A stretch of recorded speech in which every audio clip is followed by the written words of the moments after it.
ધારો કે નિવારક પ્રકારના વર્ગો આ પ્રમાણે છે 0 થી 10, 10 થી 20, 20 થી 30. ધારો કે નિવારક પ્રકારના વર્ગો આ પ્રમાણે છે, એટલે કે નિવારવાના 10 ને અહીંયા નહીં ત્યાર પછીનામાં, 20 ને અહીંયા નહીં ત્યાર પછીનામાં નિવારક પ્રકારના વર્ગો છે. આ વર્ગ માટે એક વર્ગને હું ધ્યાનમાં લેવું. ધારો કે આ વર્ગનું ઉર્ધ્વ સીમા બિંદુ કોને કહેવાય? હવે હું ઉર્ધ્વ સીમા નથી બોલતો, હું ઉર્ધ્વ સીમા બિંદુ બોલું છું. સાંભળો, ઉર્ધ્વ સીમા બિંદુ એટલે કોઈ પણ વર્ગની ઉર્ધ્વ સીમા અને ત્યાર પછીના વર્ગની અધઃ સીમા. કોઈ પણ વર્ગની ઉર્ધ્વ સીમા અને ત્યાર પછીના વર્ગની અધઃ સીમા ના સરવાળાને 2 વડે ભાગતા મળતી કિંમત. કોઈ પણ વર્ગનું ઉર્ધ્વ સીમા બિંદુ એટલે વર્ગની ઉર્ધ્વ સીમા અને ત્યાર પછીના વર્ગની અધઃ સીમા ના સરવાળાને 2 વડે ભાગતા મળતી કિંમત.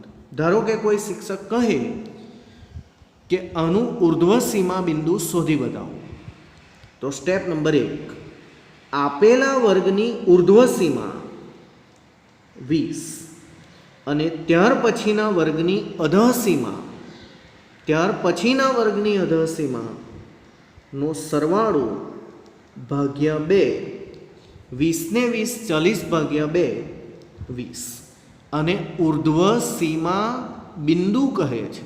ઉર્ધ્વ સીમા નથી બોલતો, ઉર્ધ્વ સીમા બિંદુ બોલું છું. એકવાર ફરીથી કોઈ શિક્ષક તમને આ વર્ગ માટે એવું કહે કે ઉર્ધ્વ સીમા બિંદુ શોધી બતાવો, તો સ્ટેપ નંબર 1, આપેલા વર્ગની ઉર્ધ્વ સીમા 10 અને ત્યાર પછીના વર્ગની અધઃ સીમા નો સરવાળો ભાગ્યા 2, 10 વત્તા 10 ભાગ્યા 2 એટલે જવાબ આવ્યો 10.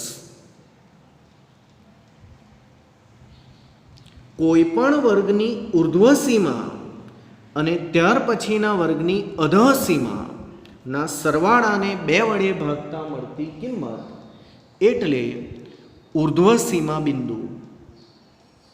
આ વર્ગોની સ્ટાઇલ હવે હું જરા બદલી કરું અને અનિવારક વર્ગો લખું. 0 થી 9, 10 થી 19 અને 20 થી 29. ફરી એકવાર ઉર્ધ્વ સીમા બિંદુ શોધવું છે. ઉર્ધ્વ સીમા બિંદુ એટલે કોઈ પણ વર્ગની ઉર્ધ્વ સીમા અને ત્યાર પછીના વર્ગની અધઃ સીમા નો સરવાળો ભાગ્યા 2. ધારો કે આ વર્ગ માટે શોધવું છે. વર્ગની ઉર્ધ્વ સીમા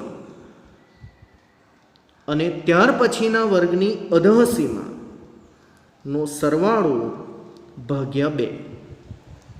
19 વત્તા 20 39 ભાગ્યા 2 જવાબ આવશે 19.5. એકવાર પાછું, ધારો કે આ વર્ગ માટે ગણવાનું છે. કોઈ પણ વર્ગની ઉર્ધ્વ સીમા અને ત્યાર પછીના વર્ગની અધઃ સીમા ના સરવાળાને 2 વડે ભાગતા મળતી કિંમત એટલે ઉર્ધ્વ સીમા બિંદુ. 10 ને 9 19 ભાગ્યા 2 જવાબ આવ્યો 9.5.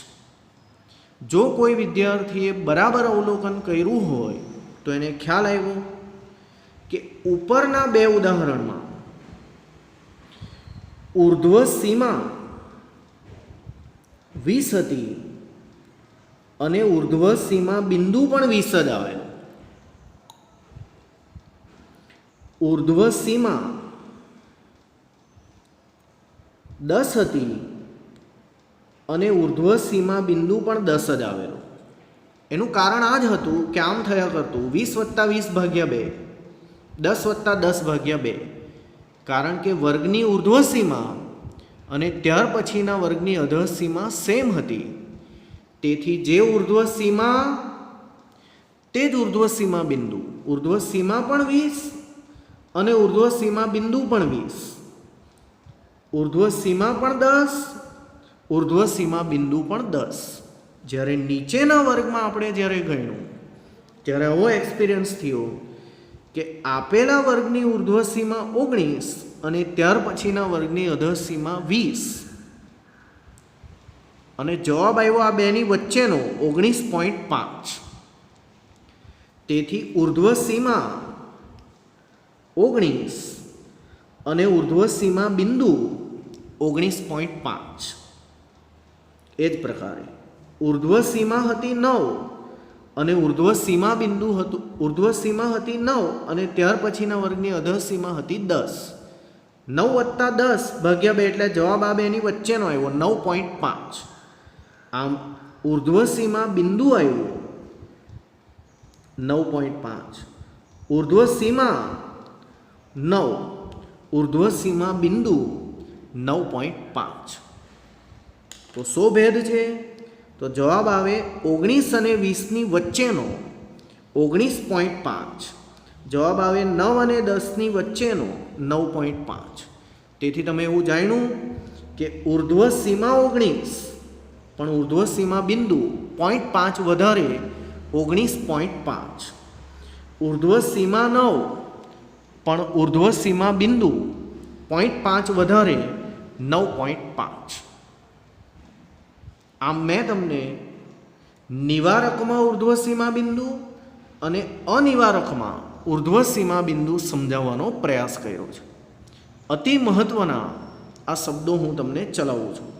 ઉર્ધ્વ સીમા 10, ઉર્ધ્વ સીમા બિંદુ પણ 10, ઉર્ધ્વ સીમા 20, ઉર્ધ્વ સીમા બિંદુ પણ 20. પણ આમાં આવું થયું 0.5 પ્લસ 0.5 પ્લસ.